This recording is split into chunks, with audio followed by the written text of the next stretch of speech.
स्वरूपों का पूजन किया जाता है और गुप्त नवरात्रि के व्रत में माघ और आषाढ़ के महीने में माता 10 महाविद्या का पूजन किया जाता है।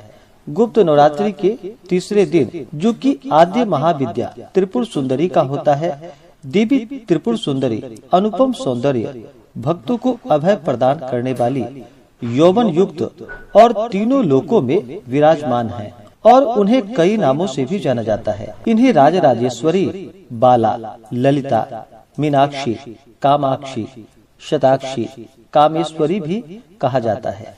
अपनी सुंदरता और मोहकता से देवासुर संग्राम में असुरों को वश में कर लिया था। कहते हैं कि त्रिपुर सुंदरी की आराधना करने वाले भक्तों को लौकिक और पारलौकिक शक्तियाँ प्राप्त होती है। देवी पुराण में माता की बहुत सी शक्तियों के बारे में बतलाई गई है।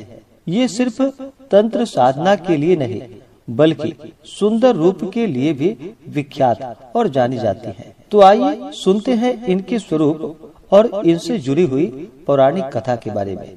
तो बोलिए प्रेम से माता त्रिपुर सुंदरी की जय, माता ललिता की जय, सर्व देवी देवता की जय। देवी त्रिपुर सुंदरी शांत मुद्रा में लेटे हुए सदाशिव की नाभि से निर्गत कमल आसन पर विराजमान है। चतुर्भुजी भुजाओं में देवी के पास अंकुश, धनुष और बाण है। देवी के आसन को ब्रह्मा, विष्णु, शिव और यमराज अपने मस्तक पर धारण करते हैं। देवी 3 नेत्रों से युक्त और मस्तक पर अर्धचंद्र धारण करती हैं। देवी त्रिपुर सुंदरी अपने भक्तों की हर प्रकार की मनोकामना को पूरी करती है और उनकी हर विपत्ति को दूर कर देती हैं और उन्हें अभय प्रदान करती है। कहा जाता है कि देवी त्रिपुर सुंदरी की पूजा से आत्मिक बल, यश और कीर्ति की प्राप्ति होती है। पौराणिक कथा के अनुसार देवी त्रिपुर सुंदरी के उत्पत्ति का रहस्य सती वियोग के पश्चात भगवान शिव सर्वदा ध्यान मग्न रहते हुए उन्होंने अपने संपूर्ण कर्म का परित्याग कर दिया था, जिसके कारण तीनों लोकों के संचालन में व्याधि उत्पन्न हो रही थी। उधर तारकासुर ब्रह्मा जी से वर प्राप्त किया कि उसकी मृत्यु शिव के पुत्र द्वारा ही होगी। समस्त देवताओं ने भगवान शिव को ध्यान से जगाने के लिए कामदेव और उसकी पत्नी रति देवी को कैलाश भेजा। कामदेव ने कुसुम सर नामक मोहिनी बाण से भगवान शिव पर प्रहार किया। परिणाम स्वरूप शिव जी का ध्यान भंग हो गया। देखते ही देखते भगवान शिव के तीसरे नेत्र से उत्पन्न क्रोध अग्नि ने कामदेव को जलाकर भस्म कर दिया। कामदेव की पत्नी रति द्वारा अत्यंत दारुण विलाप करने पर भगवान शिव ने कामदेव को पुनः द्वापर युग में भगवान कृष्ण के पुत्र रूप में जन्म धारण करने का वरदान दिया और वहां से अंतर्ध्यान हो गए। सभी देवताओं और रति के जाने के पश्चात भगवान शिव के एक गण द्वारा कामदेव के भस्म से मूर्ति निर्मित की गई और उस निर्मित मूर्ति से एक पुरुष ने जन्म लिया। उस पुरुष ने भगवान शिव की स्तुति करी। इसके भगवान शिव द्वारा उस पुरुष का नाम भांड रखा गया। शिव के क्रोध से उत्पन्न होने के कारण भांड तमोगुण संपन्न था और वह धीरे धीरे तीनों लोकों पर भयंकर उत्पात मचाने लगा। देवराज इंद्र के राज्य के समान ही भांडासुर ने स्वर्ग जैसे राज्य का निर्माण किया तथा राज करने लगा। तदंतर भांडासुर ने स्वर्ग लोक पर आक्रमण कर देवराज इंद्र और स्वर्ग राज्य को चारों ओर से घेर लिया। भयभीत इंद्र नारद मुनि की शरण में गए और इस समस्या के निवारण का उपाय पूछा। देव ऋषि नारद ने आद्या शक्ति की यथाविधि अपने रक्त तथा मांस से आराधना करने का परामर्श दिया। देवराज इंद्र ने देवी की आराधना की और देवी ने त्रिपुर सुंदरी स्वरूप से प्रकट हो भांडासुर का वध कर देवराज पर कृपा की और समस्त देवताओं को भय से मुक्त किया। तो बोलिए प्रेम से त्रिपुर सुंदरी माता की जय। तो आइए सुनते हैं गुप्त नवरात्रि से जुड़ी हुई पौराणिक कथा। कथा के अनुसार एक समय श्रृंगी ऋषि भक्त जनों को दर्शन दे रहे थे। अचानक भीड़ से एक स्त्री निकल कर आई और करबद्ध होकर के ऋषि श्रृंगी से बोली कि हे भगवान, मेरे पति दुर्व्यसनों से सदा घिरे रहते हैं, जिस कारण मैं कोई पूजा पाठ नहीं कर पाती, धर्म और भक्ति से जुड़े पवित्र कार्यों का संपादन भी नहीं कर पाती, यहाँ तक कि ऋषियों को उनके हिस्से का अन्न भी समर्पित नहीं कर पाती। मेरे पति मांसाहारी हैं, जुआरी हैं, लेकिन मैं माँ दुर्गा की सेवा करना चाहती हूँ। उनकी भक्ति साधना से अपने और परिवार के जीवन को सफल बनाना चाहती हूँ। ऋषि श्रृंगी महिला के भक्ति पूर्व वचनों को सुनकर बड़े प्रभावित हुए।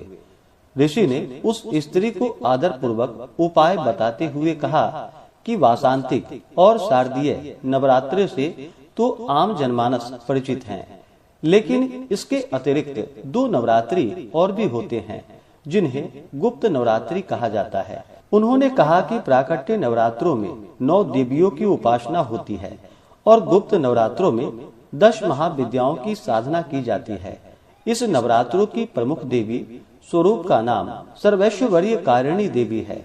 यदि इन गुप्त नवरात्रि में कोई भी भक्त माता दुर्गा की पूजा साधना करता है तो माँ उसके जीवन को सफल कर देती है। ऋषि श्रृंगी ने आगे कहा कि लोभी, कामी, व्यसनी, मांसाहारी अथवा पूजा पाठ न कर सकने वाला भी यदि गुप्त नवरात्रों में माता की पूजा करता है तो उसे जीवन में कुछ भी और करने की आवश्यकता नहीं पड़ती है। इस प्रकार उस स्त्री ने ऋषि श्रृंगी के वचनों पर पूर्ण श्रद्धा करते हुए गुप्त नवरात्रि की पूजा की और फिर माता उस पर प्रसन्न हुई और उस स्त्री के जीवन में परिवर्तन आने लगा। उसके घर में सुख शांति आ गई। पति जो गलत रास्ते पर था वह भी सही मार्ग पर आ गया। अन्य कथा के अनुसार प्राचीन समय में सूरत नाम के राजा थे। राजा प्रजा की रक्षा में उदासीन रहने लगे थे। परिणाम स्वरूप पड़ोसी राजा ने उन पर चढ़ाई कर दी। सूरत की सेना भी शत्रु से मिल गई थी। परिणाम स्वरूप राजा सूरत की हार हुई और वह जान बचाकर जंगल की तरफ पलायन कर गए। उसी वन में समाधि नामक एक वणिक अपनी स्त्री एवं संतान के दुर्व्यवहार के कारण निवास करता था। उसी वन में वणिक समाधि और राजा सूरत की भेंट हुई। दोनों में परस्पर परिचय हुआ। वे दोनों घूमते हुए महर्षि मेधा के आश्रम में पहुँचे। महर्षि मेधा ने उन दोनों के आने का कारण जानना चाहा, तो वे दोनों बोले कि हम अपने ही सगे संबंधियों द्वारा अपमानित एवं तिरस्कृत होने पर भी हमारे हृदय में उनका मोह बना हुआ है। इसका क्या कारण है? महर्षि मेधा ने उन्हें समझाया कि मन शक्ति के अधीन होता है और आदि शक्ति के विद्या और अविद्या के दो रूप हैं। विद्या ज्ञान स्वरूप है और अविद्या अज्ञान स्वरूपा। जो व्यक्ति अविद्या के आदि कारण रूप में उपासना करते हैं उन्हें वे विद्या स्वरूपा प्राप्त होकर मोक्ष प्रदान करती हैं। इतना सुनकर राजा सूरत ने प्रश्न किया कि हे महर्षि, देवी कौन है? उनका जन्म कैसे हुआ? महर्षि बोले, आप जिस देवी के विषय में पूछ रहे हैं वह नित्य स्वरूपा और विश्वव्यापिनी है। उनके बारे में ध्यान पूर्वक सुनो। कल्पांत के समय विष्णु भगवान क्षीर सागर में अनंत शैया पर शयन कर रहे थे। तब उनके दोनों कानों से मधु और कैटभ नामक 2 दैत्य उत्पन्न हुए। वे दोनों विष्णु की नाभि कमल से उत्पन्न ब्रह्मा जी को मारने के लिए दौड़े। ब्रह्मा जी ने उन दोनों राक्षसों को देखकर विष्णु की शरण में जाने की सोची, परंतु विष्णु भगवान उस समय सो रहे थे। तब उन्होंने विष्णु भगवान को जगाने हेतु उनके नयनों में निवास करने वाली योग निद्रा देवी की स्तुति की। परिणाम स्वरूप तमोगुण अधिष्ठात्री देवी विष्णु भगवान के नेत्र, नासिका, मुख तथा हृदय से निकलकर ब्रह्मा के सामने उपस्थित हो गई।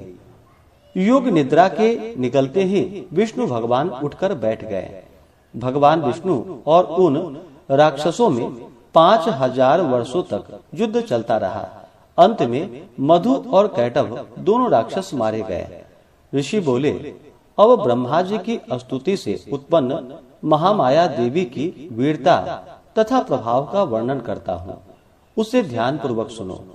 एक समय देवताओं के स्वामी इंद्र तथा दैत्यों के स्वामी महिषासुर में सैकड़ों वर्षों तक घनघोर संग्राम हुआ। इस युद्ध में देवराज इंद्र की पराजय हुई और महिषासुर इंद्रलोक का स्वामी बन बैठा। अब देवतागण ब्रह्मा के नेतृत्व में भगवान विष्णु और भगवान शंकर की शरण में गए। देवताओं की बातें सुनकर भगवान विष्णु तथा भगवान शंकर क्रोधित हो गए।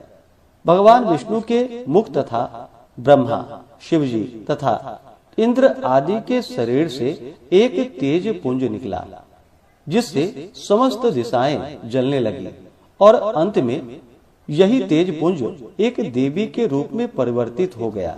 देवी ने सभी देवताओं से आयुध एवं शक्ति प्राप्त करके उच्च स्वर में अट्टहास किया, जिससे तीनों लोकों में हलचल सी मच गई।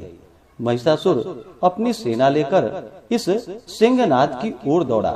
उसने देखा कि देवी के प्रभाव से तीनों लोक आलोकित हो रहे हैं। महिषासुर की देवी के सामने एक भी चाल सफल नहीं हुई और वह देवी के हाथों मारा गया। आगे चलकर यही देवी शुंभ और निशुंभ राक्षसों का वध करने के लिए गौरी देवी के रूप में अवतरित हुई। इन उपरोक्त व्याख्यानों को सुनकर मेधा ऋषि ने राजा सुरथ तथा वणिक से देवी स्तवन की विधिवत व्याख्या की। राजा और वणिक नदी पर जाकर देवी की तपस्या करने लगे। 3 वर्ष घोर तपस्या करने के बाद देवी ने प्रकट होकर उन्हें आशीर्वाद दिया। इससे वणिक संसार के मोह से मुक्त होकर आत्मचिंतन में लग गया और राजा ने शत्रुओं पर विजय प्राप्त करके अपना वैभव प्राप्त कर लिया। इस प्रकार से जो भी माता की आराधना करते हैं, माता उनके सभी प्रकार के मनोरथ को सिद्ध कर देती हैं। तो बोलिए प्रेम से 10 महाविद्या माता की जय, नव दुर्गा देवी की जय, सर्व देवी देवता की जय। तो आशा करता हूँ कि यह जानकारी आपको अच्छा लगा हो। इसी प्रकार से ज्ञानवर्धक जानकारियाँ प्राप्त करते रहने के लिए, व्रत पूजा के बारे में जानने के लिए, कथा को सुनने के लिए चैनल पे अगर आप पहली बार आए हैं तो चैनल को लाल बटन दबा करके सब्सक्राइब करें, साथ में बेल आइकन घंटी को दबाएं ताकि आने वाली वीडियो का नोटिफिकेशन आपको समय से मिलता रहे। वीडियो को लाइक करें, शेयर करें। सुखी रहें और स्वस्थ रहें। जय श्री राधे कृष्ण। धन्यवाद।